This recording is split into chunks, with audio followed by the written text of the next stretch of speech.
매 주일이 주님의 부활을 기념하는 복된 날이 될 수 있기를 축복드립니다.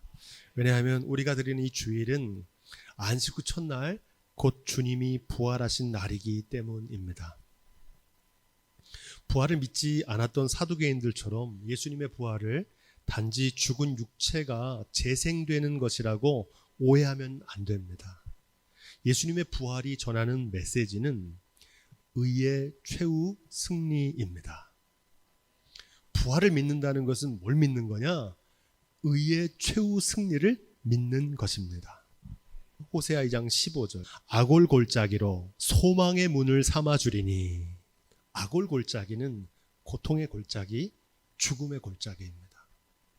하나님 안에서는 죽음이 끝이 아니라 하나님께서 아골골짜기에서도 새 희망으로 나아가는 문을 열어주시겠다는 언약의 말씀입니다. 우리의 모든 노력이 끝난 순간 하나님의 권능이 시작되기 때문입니다. 부활신앙은 하늘이 무너지는 것 같은 절망의 순간에도 하나님께 소망을 두고 다시 일어서는 믿음입니다. 히브리서 기자는 이 부활신앙을 이렇게 말합니다. 세상이 감당할 수 없는 믿음이다. 사도 바울은 이 부활신앙을 이렇게 말합니다. 견실하여 흔들리지 말고 항상 주의 일에 힘쓰는 믿음이다. 저는 이 부활신앙을 이렇게 정의합니다. 한번 따라해 볼까요? 꺾이지 않는 믿음. 아멘. 이 믿음이 오늘 예배하는 저와 여러분 가운데 있기를 주님의 이름으로 축복드립니다. 오늘 우리의 삶에는 여전히 부활신앙이 필요합니다. 왜냐하면 누구도 예외 없이 세상에 믿던 모든 것이 무너지는 죽음의 순간을 맞이하기 때문입니다. 무엇보다 삶에서도 이 부활신앙은 필요합니다. 하늘이 무너지는 것 같은 죽음보다 절망적인 순간을 경험하기 때문입니다. 바라기는 십자가 위에서 하나님의 말씀대로 죽기까지 순종하신 예수님을 쫓아서 세상의 모든 소망이 끝나진 것 같은 절망의 순간에도 의의 최후 승리를 믿는 믿음으로 승리하는 부활신앙이 오늘 예배하는 저와 여러분의 것이기를 주님의 이름으로 축원드립니다. 누가복음 23장 47절로 49절 말씀입니다. 시작. 백부장이 그 된 일을 보고 하나님께 영광을 돌려 가로되 이 사람은 정령 의인이었도다 하고, 이를 구경하러 모인 무리도 그 된 일을 보고 다 가슴을 두드리며 돌아가고, 예수의 아는 자들과 및 갈릴리로부터 따라온 여자들도 다 멀리 서서 이 일을 보니라. 아멘. 백부장과 사람들은 십자가에 달려 죽으신 예수님의 죽음을 보았습니다. 예수님을 그리스도 메시아로 믿었던 이들에게는 세상에 믿었던 모든 소망이 끊어지는 절망의 순간이었습니다. 절망을 목도하고 있었던 겁니다. 우리도 삶에서 절망적인 현실을 눈앞에 경험하며 삽니다. 내가 믿고 의지했던 것들이 한순간에 무너져 내리는 절망입니다. 코로나 팬데믹에 꺾이고 넘어지고, 물질과 사람에 꺾이고 넘어집니다. 건강과 실패에 꺾이고 넘어질 때가 있습니다. 이런 절망적인 상황은 믿음이 좋은 사람에게나 믿음이 없는 사람에게나 예외 없이 찾아옵니다. 하지만 동일한 절망이지만 분명한 차이가 있습니다. 절망에 대처하는 자세가 다르고, 그래서 결과도 다릅니다. 마치 똑같은 돌뿌리인데 거기에 걸려 넘어지면 그 돌이 걸림돌이 되지만, 그 돌뿌리를 딛고 일어나면 디딤돌이 되는 것처럼 믿음이 없는 사람은 절망의 순간에 낙심하고 좌절하지만, 믿음의 사람은 절망을 딛고 다시 일어서는 줄로 믿습니다.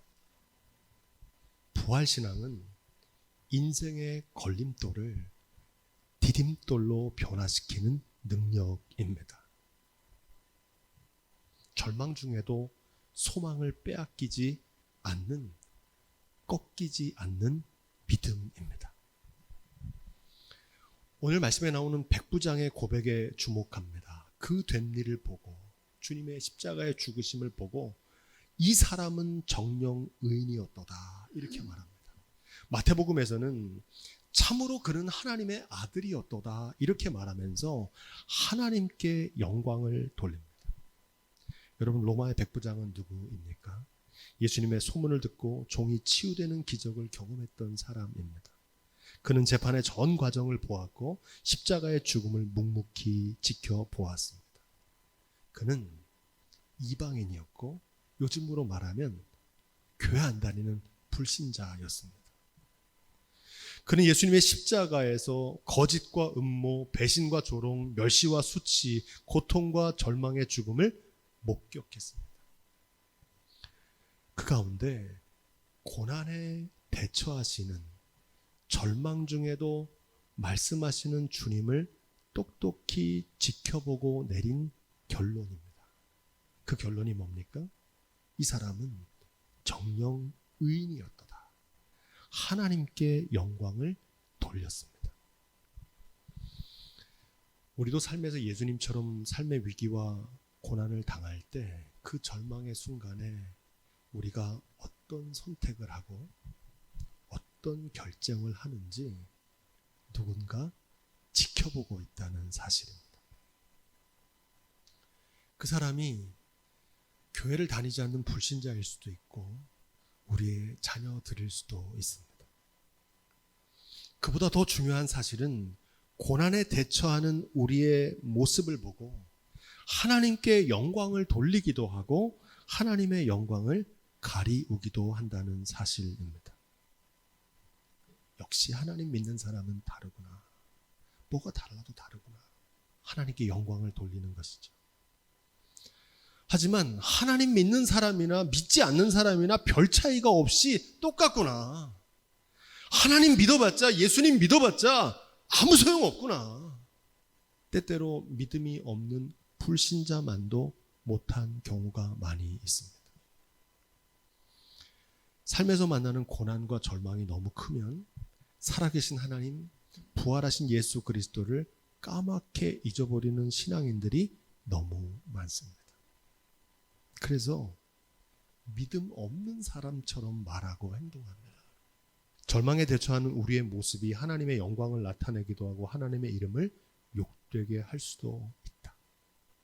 하지만 이보다 더 중요한 사실이 있습니다.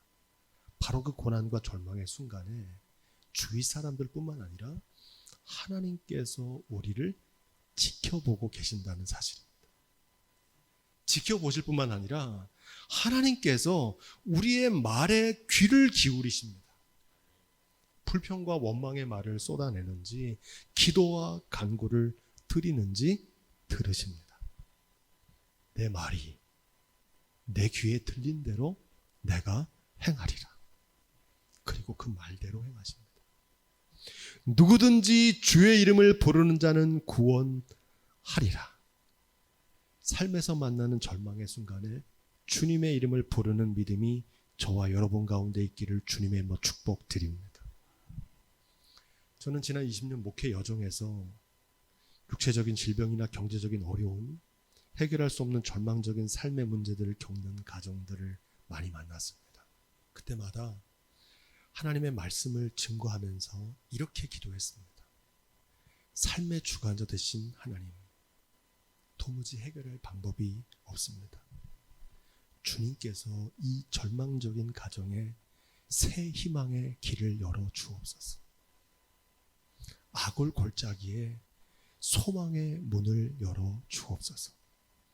이 가정이 이 문제로 망하고 쓰러지는 것이 아니라 극복하고 이겨내서 같은 문제로 넘어져 있는 가정들에게 위로와 희망을 줄 수 있는 믿음의 증인이 되게 하옵소서. 상처받은 자들이 또 다른 상처받은 자들을 위로하고 넘어진 자가 일어나서 또 다른 넘어진 이들을 일으킬 수 있는 믿음의 보고서가 되게 하옵소서. 제가 이렇게 기도할 수밖에 없었던 이유가 있습니다. 다른 방법이 없기 때문이었습니다. 놀랍게도 하나님께서는 이 단순하고 소박한 믿음의 기도를 단 한 번도 저버리시지 않으셨습니다. 고비마다 순간순간 놀라운 기적을 체험하게 하셨습니다. 이것이 저의 간증이고 또한 저의 찬송입니다. 아무리 큰 고난, 끝이 보이지 않는 절망의 순간에도 하나님께 영광을 돌리는 삶이기를 주님의 이름으로 축복드립니다. 50절로 53절입니다. 시작. 공회 의원으로 선하고 의로운 요셉이라 하는 사람이 있으니 저희의 결의와 행사에 가타하지 아니한 자라. 그는 유대인의 동네 아리마대 사람이요 하나님의 나라를 기다리는 자러니 빌라도에게 가서 예수의 시체를 달라 하여 이를 내려 세마포로 싸고 아직 사람을 장사한 일이 없는 바위에 판 무덤에 넣어두니. 아멘. 절체절명의 위기의 순간, 모든 것이 끝장나버린 절망의 순간에 한 사람이 등장합니다. 바로 아리마대 요셉입니다. 그는 용감하게 빌라도에게 나아가서 예수님의 시신을 내어달라고 요청합니다. 예수님께서 권능과 기적을 베푸시고 인기와 영광을 누릴 때는 수많은 무리들이 예수님께 몰려들었습니다. 하지만 지금 그들은 다 떠나가 버렸습니다. 왜 주님을 떠났습니까? 더 이상 희망이 없다고, 다 끝났다고 절망했기 때문입니다. 하지만 그 희망이 없는 자리를 예수님 곁에서 지키고 있는 한 사람이 있었습니다. 그가 바로 아리마대 요셉입니다. 저는 늘 기도합니다. 주님, 저도 아리마대 요셉 같은 사람이 되게 해주세요. 오늘 예배하는 여러분들도 이런 성도들이 되었으면 좋겠습니다. 모든 소망이 끝난 순간에도 부활을 준비하는 믿음이 저와 여러분 가운데 있기를 주님의 이름으로 축원드립니다. 오늘날 양은 냄비 같은 신앙인들이 너무 많습니다. 좋으면은 간슬게 다 내줄 것처럼 하다가 조금 서운하면 언제 그랬냐는 듯이 온갖 비난을 서슴지 않습니다. 은혜도 잘 받고 감동도 잘 받아요. 열정도 있어요. 그런데 낙심하고 절망하는 것도 너무 빨라요. 모든 일이 잘 될 때는 할렐루야 찬송을 부르지만 힘들고 어려운 일을 만나면 하나님 안 계신 것처럼 십자가와 부활이 없는 것처럼 낙심하고 절망하는 신앙인들이 많습니다. 너무 쉽게 판단하고요. 눈앞의 이익과 손해에 너무 민감합니다. 기다리며 인내하지 못하고 너무 성급하고 조급합니다. 왜 그럴까요? 십자가와 부활에 대한 믿음이 없기 때문입니다. 믿음은 기다림입니다. 제3일에 우리를 일으키실 것을 믿는 믿음입니다. 아리마대 요셉은 왜 떠나지 않고 모두가 떠나간 절망의 자리를 끝까지 지킬 수 있었습니까? 바로 이 믿음이 있었기 때문입니다. 제3일에 부활하시리라는 부활 신앙입니다. 아리마대 요셉은 예수님의 말씀을 굳게 믿었습니다. 누가복음 24장 7절에 나오는 말씀, 이르시기를 인자가 죄인의 손에 넘기워 십자가에 못 박히고 제3일에 다시 살아나야 하리라. 이미 예수님께서 약속하신 말씀이었습니다. 아리마대 요셉은 이 언약의 말씀을 믿었고, 아리마대 요셉이 예비했던 세마포와 빈 무덤은 예수님의 부활을 증거하는 부활의 증거가 되었습니다. 지금 우리에게는 아리마대 요셉 같은 신앙이 필요한 때입니다. 누가 뭐래도 자기 자리를 지키는 사람, 모든 소망이 끊어져서 모든 사람이 등을 돌려도 흔들리지 않고 내 몫에 된 십자가를 지고 말씀을 붙잡고 꺾이지 않는 이 아리마대 요셉과 같은 믿음의 사람들을 통해서 주님께서는 지금도 부활의 새 소망을 열어 가시는 줄로 믿습니다. 54절로 56절 말씀 우리 계속 읽겠습니다. 이날은 예비일이요 안식일이 거의 되었더라. 갈릴리에서 예수와 함께 온 여자들이 뒤를 쫓아 그 무덤과 그의 시체를 어떻게 둔 것을 보고 돌아가 향품과 향유를 예비하더라. 자, 안식일에 쉬더라. 아멘. 이날은 금요일입니다. 예수님께서 십자가에 달려 죽으시고 아리마대 요셉이 예비해 무덤에 장사된 날, 안식일은 토요일이고 안식 후 첫날은 주일 아침입니다. 금요일 저녁부터 주일 아침까지의 과정을 말합니다. 이날을 바꿔 말하면 예수님이 십자가에 죽으신 날로부터 부활의 영광이 나타내는 날까지의 3일의 시간입니다. 예수님께서는 제3일에 부활하셨습니다. 부활의 역사는 언제 일어나는가? 제3일에 일어난다고 증거합니다. 이 제3일은 단순히 3일의 날수를 말하는 것이 아닙니다. 하나님의 때, 하나님의 방법으로 하나님의 역사가 일어나는 시간을 가리킵니다. 이 3일은 상징적인 시간입니다. 하루가 1000년 같고 1000년이 하루 같은 하나님의 시간입니다. 출애굽 400년이 여기에 해당되고 광야 40년이 여기에 해당됩니다. 바벨론 포로로 70년간 있었던 기간이 바로 이 제3일에 해당됩니다.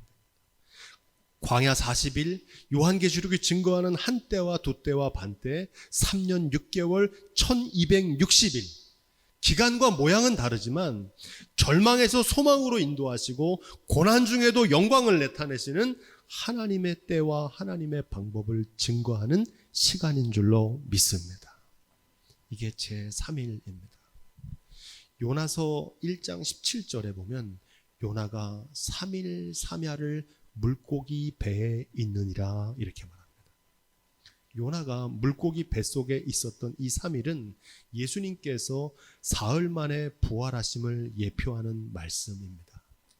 인간의 모든 노력이 끝날 때 신묘막측한 하나님의 방법으로 구원하심을 나타냅니다. 신묘막측이란 말이 중요한데 신령하고 기묘해서 사람이 감히 측량할 수 없는 하나님의 초월적이고 신비한 능력을 가리킵니다. 하나님께서 우리를 요나를 물고기를 통해서 구원하신 것처럼 제3일에 우리를 구원하실 줄로 믿습니다. 요나가 3일 3야 물고기 배에 있었다는 말씀은 제3일의 법칙을 증거합니다. 이 제3일은 하나님의 때입니다. 하나님의 시간이에요. 이 제3일은 하나님의 방법, 하나님의 권능이 나타나는 날입니다. 호세아 6장 1절로 2절 말씀은 이 제3일에 대해서 이렇게 증거합니다. 오라, 우리가 여호와께로 돌아가자. 여호와께서 우리를 찢으셨으나 도로 낫게 하실 것이요 우리를 치셨으나 싸매어 주실 것입니다. 따라해 보겠습니다. 여호와께서 이틀 후에 우리를 살리시며 제3일에 우리를 일으키시리니 우리가 그 앞에서 살리라. 아멘. 구약의 예언자들이 증거하는 부활의 메시지입니다. 하나님의 언약이 성취되는 시간입니다. 제3일 중에 이틀과 3일은 하나님의 시간입니다. 하나님이 일하는 시간입니다. 하나님이 역사하시는 시간입니다. 하지만 이와 달리 제3일 가운데 첫째 날인 오늘은 누구의 시간입니까? 그것은 우리의 시간입니다. 오늘 우리가 하나님 앞에서 회개할 때 하나님께서는 이틀 후에 우리를 회복시키시고 제3일에 마침내 일어나게 하시는 줄로 믿습니다. 제3일의 부활의 영광을 나타내기 위해서는 오늘 우리가 하나님의 말씀대로 준행하는 십자가를 지고 죽어야 제3일에 하나님의 부활의 역사가 나타나게 되는 줄로 믿습니다. 왜 절망합니까? 제3일에 일으키시는 하나님을 믿지 못하기 때문입니다. 하나님의 때에 하나님의 방법으로 일하시는 그 제3일을 기다리지 못하는 겁니다. 요한복음 2장 19절에는 이 제3일에 관한 법칙이 또 나옵니다. 너희가 이 성전을 헐라 내가 사흘 동안 다시 일으키리라. 며칠 동안 일으키신다 그럽니까? 제3일입니다. 유대인들은 이 말씀을 이해하지 못했습니다. 이에 유대인들이 가로되 이 성전은 46년 동안 지었건을 제3일 동안에 일으키겠느냐 하더라 이렇게 말합니다. 이 예수님의 말씀을 이해하지 못했던 것처럼 오늘날 많은 신앙인들도 이 제3일에 일으키리라는 예수님의 말씀의 뜻을 잘 이해하지 못합니다. 예수님께서 이렇게 증거하십니다. 그러나 예수는 성전된 자기 육체를 가리켜 말씀하신 것이라. 성전을 헐면 제3일에 일어나겠다는 건 뭘 말씀하시는 겁니까? 성전 다시 짓겠다는 얘기가 아니라 제3일에 부활하실 것을 증거하고 있습니다.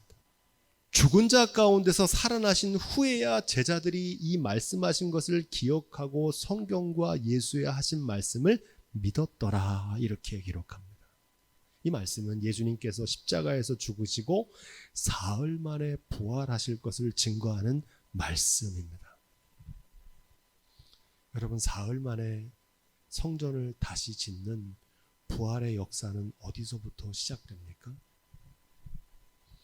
사흘 만에 하나님이 다시 짓는 부활의 역사가 나타나기 위해선 오늘 우리가 이 성전을 허물어야 합니다. 타락한 성전을 헐어버릴 때 비로소 하나님께서 사흘 만에 거룩한 새 성전을 다시 일으켜 주실 줄로 믿습니다. 바꿔 말하면 우리가 하나님 말씀 앞에 죽어야 말씀대로 죽기까지 순종할 때 비로소 하나님의 권능으로 우리를 다시 살리시는 줄 믿습니다. 하늘의 미랄이 땅에 떨어져 죽으면 많은 열매를 맺는다는 이 말씀을 우리가 믿습니다. 그런데 왜 이 진리의 말씀대로 많은 열매를 맺지 못합니까? 이유는 간단합니다. 하늘의 미랄로 썩지 않기 때문입니다. 오늘 우리가 하늘의 밀로 땅에 떨어져 죽으면 제3일에 하나님께서 비로소 많은 열매를 맺게 하실 줄로 믿습니다. 바라기는 제3일에 우리를 다시 일으키시는 이 부활신앙이 우리의 삶에서 체험되고 고백되어지기를 주님의 이름으로 축원드립니다.